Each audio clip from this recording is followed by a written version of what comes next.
अग 16 शिनगारात मायला नागवेलीची पान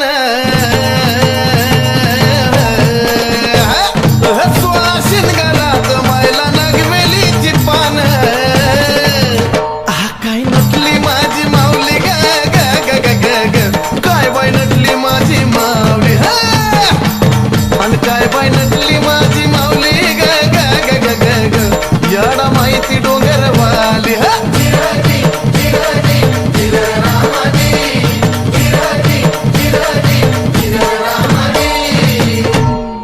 शिवन शक्ती एक होऊन ज्योती प्रगट झाली